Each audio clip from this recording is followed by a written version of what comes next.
Hello friend, অনেক দিন পর একটা নতুন রেসিপি নিয়ে আসলাম। অনেক দিনই আমার চ্যানেলে কোনো ভিডিও ছাড়া হয় না, আর এটাও অনেক আগেকার ভিডিও। আর আমি করেছিলাম যে রেসিপিটা, সেটা হচ্ছে শিম বাটা। তার জন্য দেখো, শিমগুলোকে আমি আগে সেদ্ধ করে নিয়েছি ভালো মতন। এবার কড়াইতে তেল দিয়েছি, তেল দেওয়ার পর কালো জিরে ফোড়ন দিচ্ছি।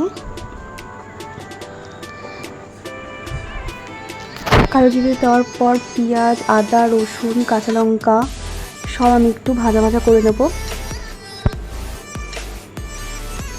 আর কিছু চিংড়ি মাছ ছিল, চিংড়ি মাছের মাথাগুলো যেগুলো আছে, সেই মাথা আর চিংড়ি মাছ সব দিয়ে আমি একটু ভাজা ভাজা করে নিচ্ছি। দেখো, ভালো মতো ভেজে নেবো, যতক্ষণ না লাল লাল হচ্ছে ততক্ষণ ভাজবো।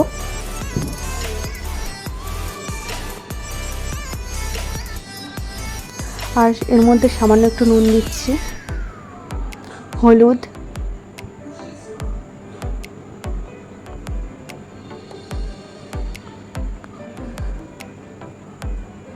আর চিংড়ি মাছগুলো দেখো ভালো মতন ভাজা হয়ে গেছে।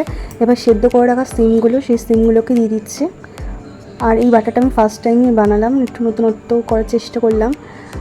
আর সিমগুলোকেও ভালো করে ভেজে নেব। একটুখানি ভাজা ভাজা হয়ে আসলেই গ্যাসটাকে বন্ধ করে দেবো।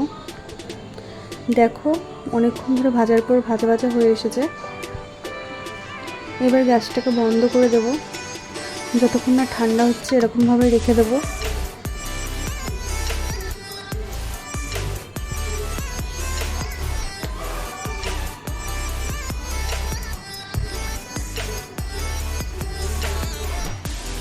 এবার ঠান্ডা হয়ে গেছে, মিক্সিতে নিয়ে নিয়েছি, মিক্সিতে বেটে নেব।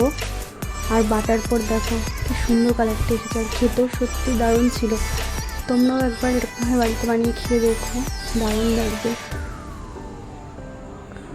আবার দেখা হবে নেক্সট কোনো ভিডিওতে। টাটা।